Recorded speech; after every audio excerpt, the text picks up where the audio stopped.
Hi, this is your host Swapnil Bharti, and welcome to Dirk and Swap Conversations on Open Source. And once again, we have with us Dirk Hohndel, VP and Chief Open Source Officer at VMware.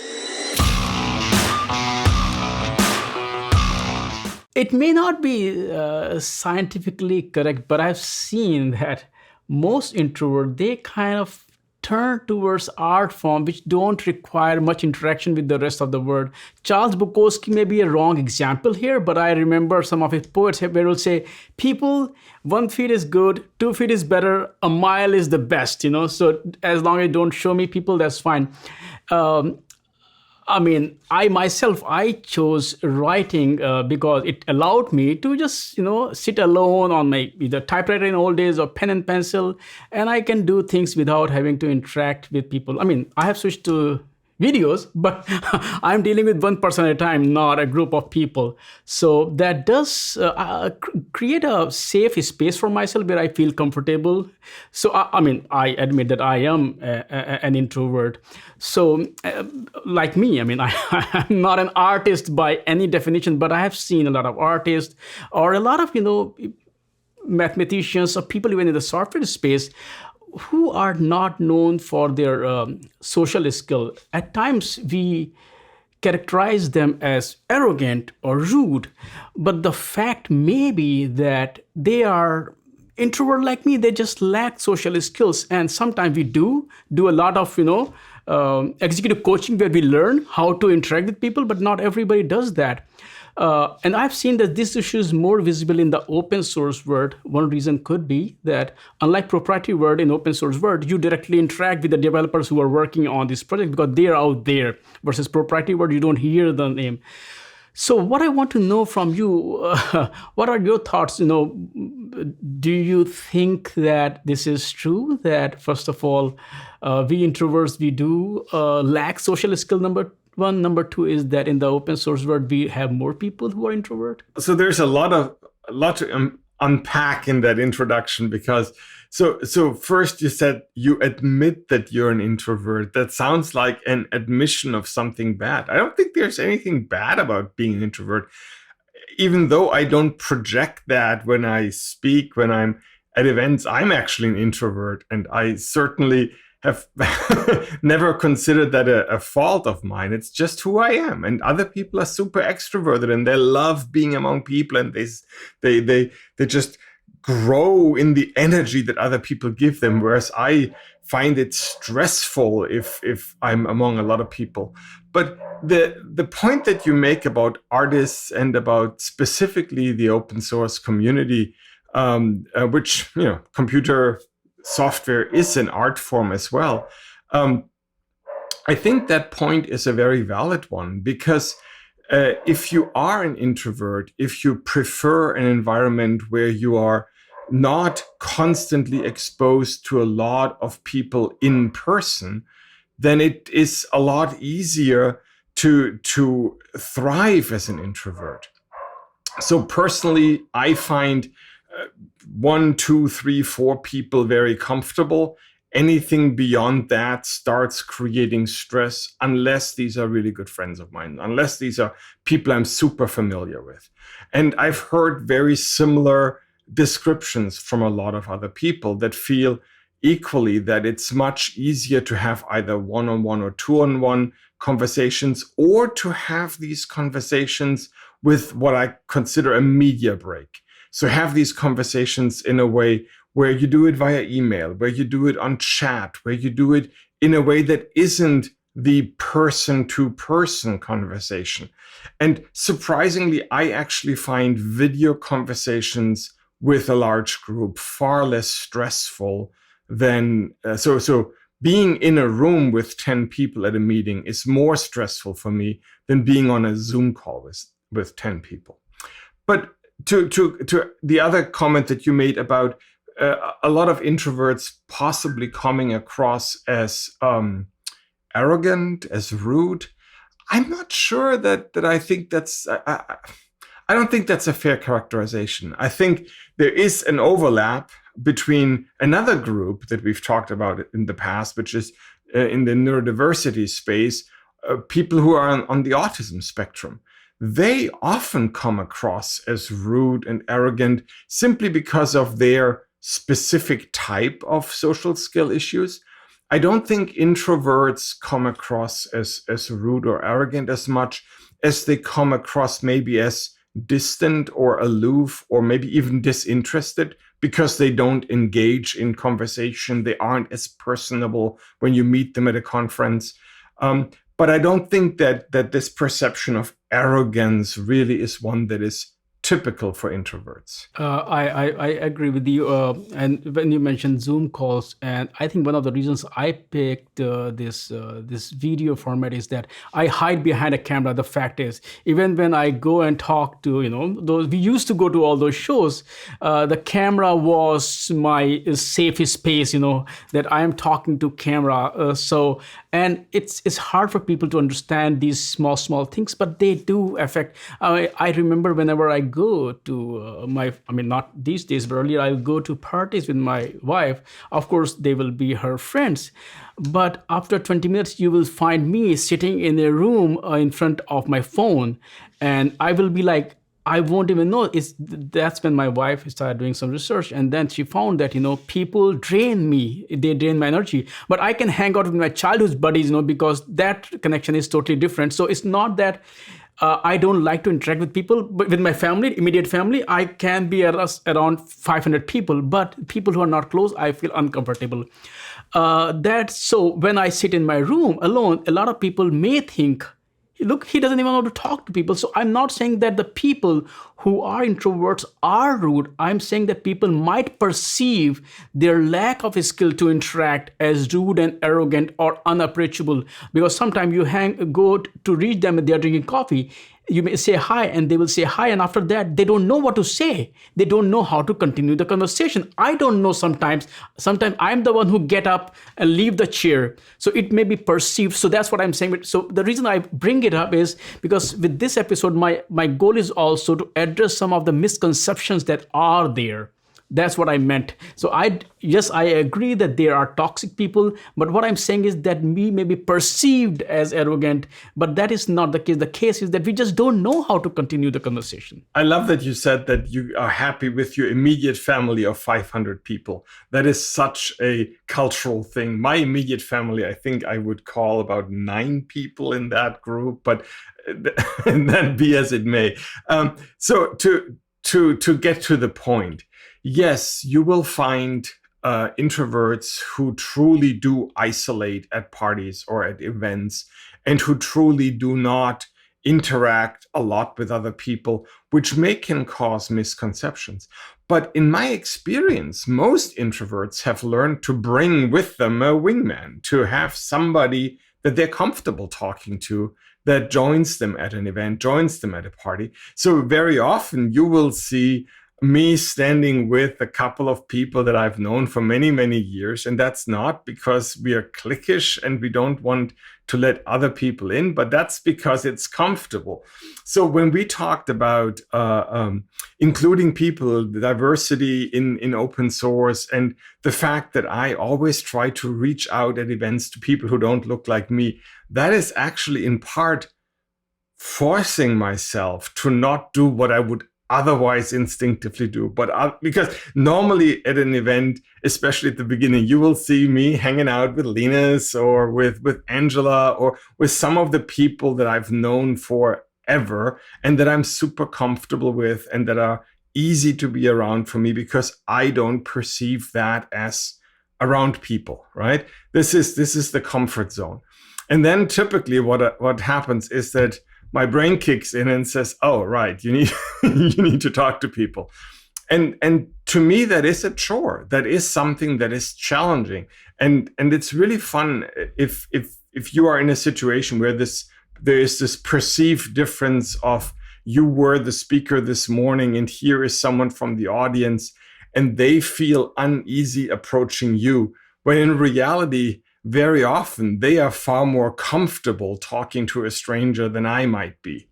And a lot of what's happening is that we are just learning to deal with our shortcomings and we are just learning to work around those. And especially when it comes to issues like being an introvert, there is a lot you can do to find a little more comfort in being around people. And these are small baby steps that you can train. And so often I say, if I recognize somebody else as a fellow introvert, I will try and help them and give them some tools that make it easier to appear more social, to be more interactive when I'm around people, when they are around people. I will talk about this part since you bring it up. I do not think actually two introverts also make very good company. I have a very good friend in my local community. We met once like 3 years ago and we spent 5-6 hours together. He was showing me his 3D printer. That's when I got interested in 3D printing.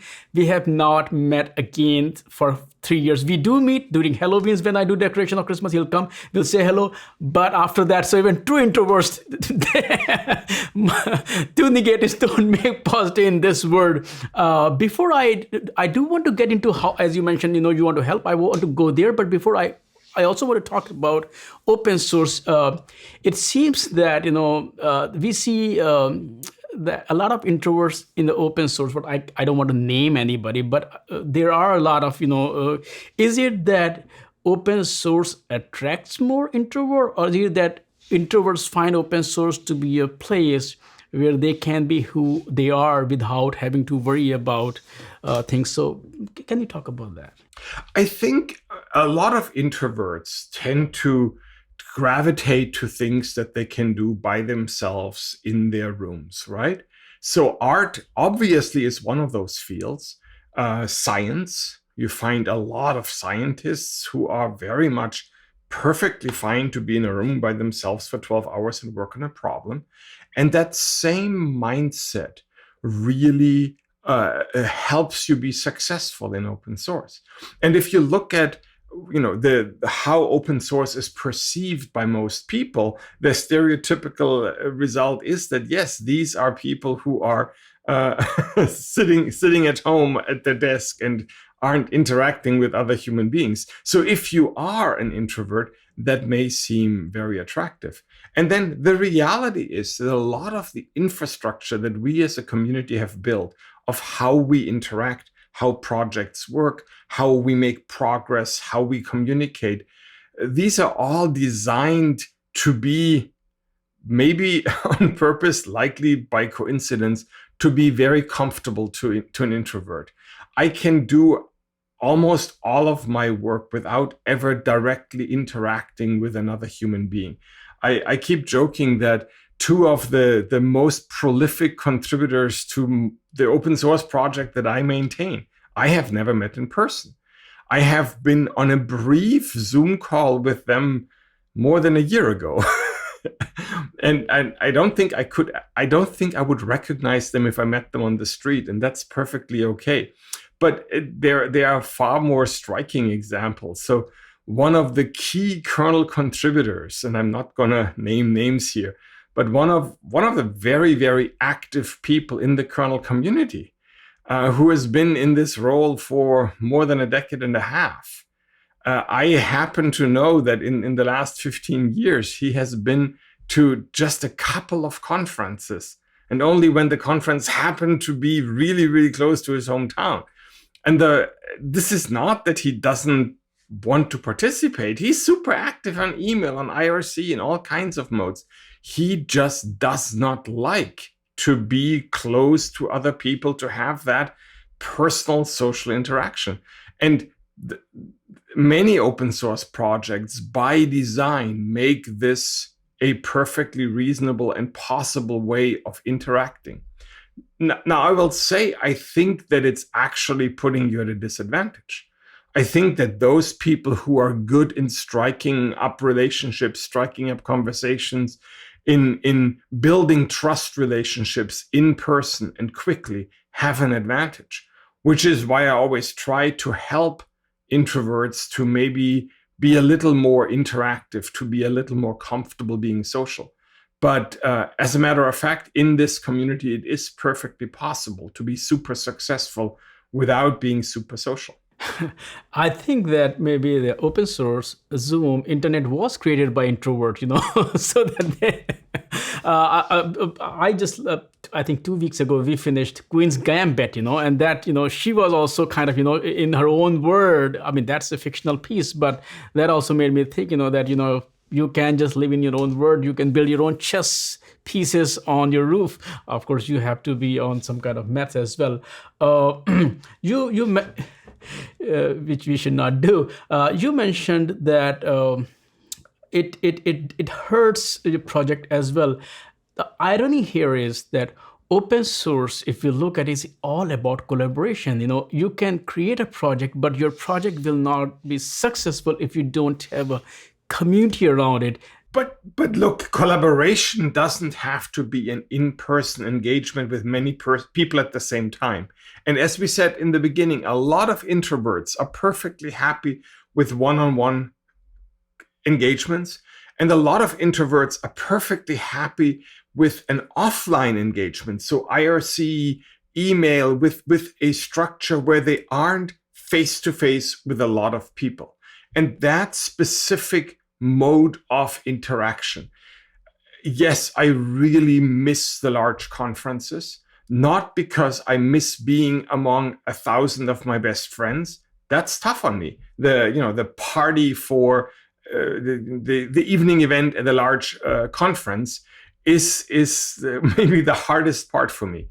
But what I miss is the opportunity to talk to a lot of people individually, one-on-one, two-on-one, to create these connections, to expand these connections. And so the challenge is, yes, you can be an introvert and you can hide behind your computer and you can be successful. But the ability to create these personal relationships will accelerate whatever it is that you're doing. And so you will see quite a few of the open source leaders who are by nature more introverted. And you will see them still hang out with a lot of others at these events once they come back post-pandemic, hopefully soon. You can see them hang out with others because they realize purely intellectually that is an important part of what makes our communities work. So there is this mind overcoming your personality trait aspect to this. Right. No, you said it right. And I also feel that while collaboration is critical to the success of any open source project, I think what also happens is that as people join your project, the kind of trust you build with them, they kind of, as I was saying earlier, I feel comfortable with my immediate family members. So the relationship that we build over time kind of becomes like that because there is trust already without validating you or without hanging out with you, without, becoming. So when you say that they go and hang out comfortably, I think that contributes to that removes. So even if they hang out within their that community, they are still in their safe zone. They don't have to prove themselves because they have built that trust. So the point was that, yes, open source, but the way we work, as you rightly said, that it is over email or IRC, you don't have to be in person. It does create that safe bubble, that safe place that you can feel comfortable. And that is why I once again, this is my admittance,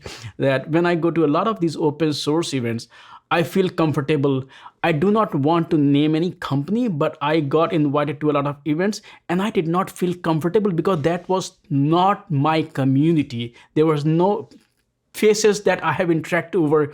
So when I go to LinuxCon and KubeCon and even VMware and all those, there's so many people that I know. So I do not feel that, so it's strange, and I can spend whole day. With other events, I go there, do my job, and then go back to my hotel room. I don't feel hanging out. So that is also there. Now, since you mentioned earlier that, it is also important. So is there any, because the fact is that, these skills can be learned. I have hired executive coach to help me overcome this, and a lot of people do that.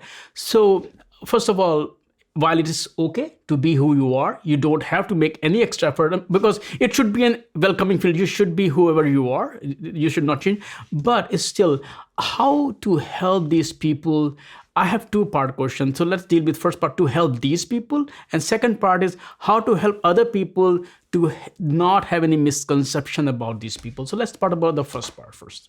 Well, so how to help people who are introverted and who are uncomfortable in groups of people is really to remind them to find their comfortable space, to remind them in which situations are you comfortable. Is it when there is someone around that you like? Is it if you are standing, if you are sitting? Is it more when you have something in your hand, a glass to drink or a pen or something? It's these little things that help people feel more grounded. I have a good friend whom you will always see walking around with some paper in their hand, because that helps them feel to know what to do with their hands. And so they always have some paper in their hand. And it's really funny because there isn't really anything on those papers. It's not that they are required for any part of the conversation. They just make that person more comfortable. And very often what helps is to just not be alone, to have your wingman or wingwoman, to have the person that you can have a conversation with and then jointly approach others. But the other part that's really important is that you should never feel this is required. If you need to be alone right now, be alone right now. If people are approaching you and it becomes too much, say it. Be open. Say, hey, this this is a little too much for me. I think I need a little alone time. And most reasonable people will respect that. And then the second half of your question. So what can others do to help? A big part is to recognize when the people that you're talking or the person that you're talking to is becoming uncomfortable. So pay attention not only to the conversation, but also to the people that you're talking to the person that you're talking to, and make sure that you notice the signs of someone becoming anxious or nervous or uncomfortable. And this is not a gender thing. This is regardless of whether this is me, a tall, big guy talking to a woman, or if it's the other way around. It's often me that is getting uncomfortable because I'm an introvert. So notice that and ask. The best way to find out if you notice when someone is uncomfortable is to ask, are you okay? Would you like to do something else, right? Are there too many of us? Is this stressful for you? And very often just bringing up that conversation, just making this an okay and normal thing will help people feel more comfortable, feel more accepted. Right. One more thing is, I am part of that community press. Sometimes press will be, there are a lot of people who will be lurking in mailing list and they will pick all those things. It also does a lot of damage because, of course, eyeballs, more eyeballs, more page views, more monetization, more revenue. That does a lot of damage. There is nothing you can do about that.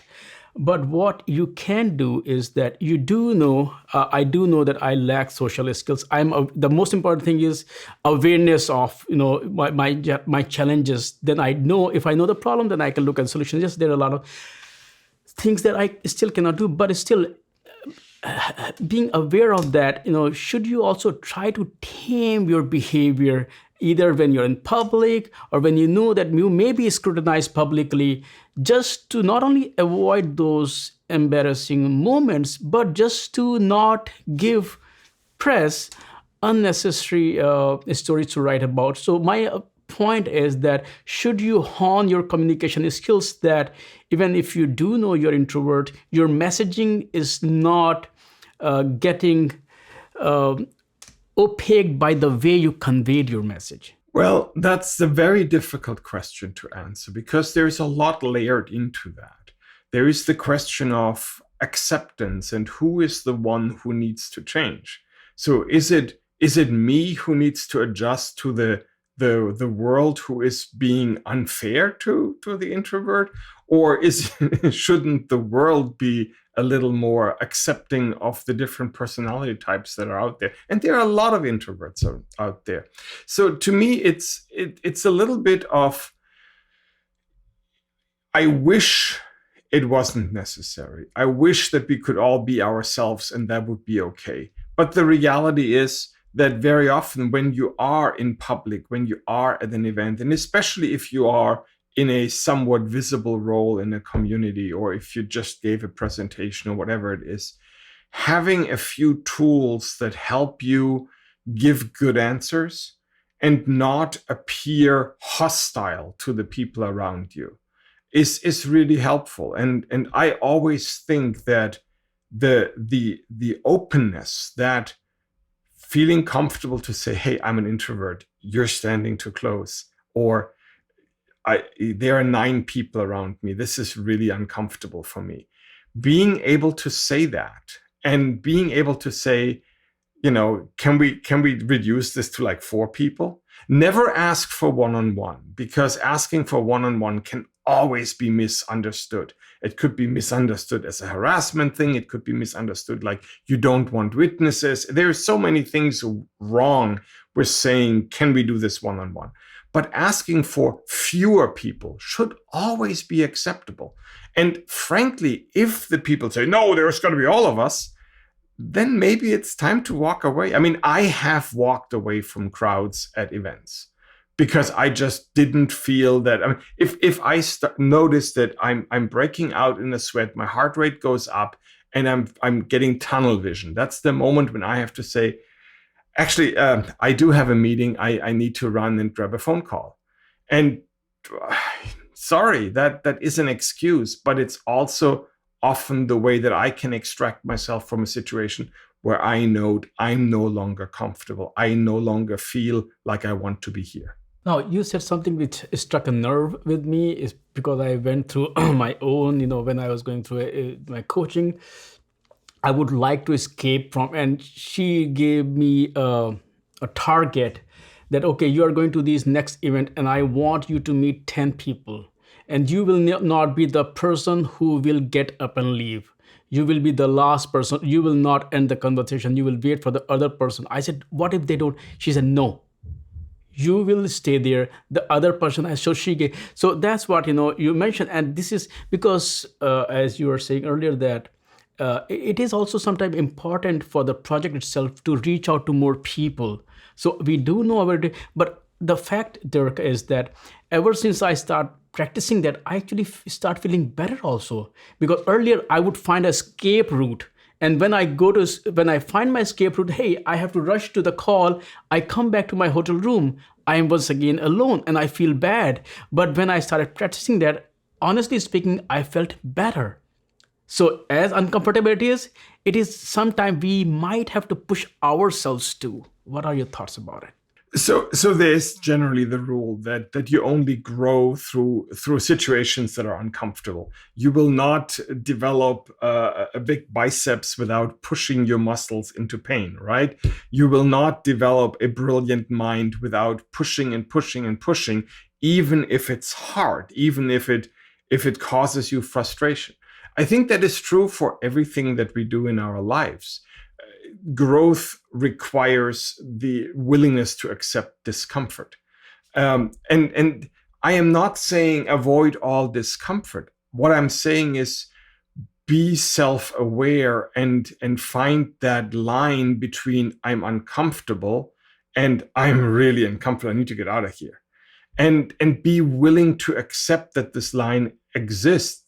And ideally, and this is what I said earlier, have someone with you who recognizes that.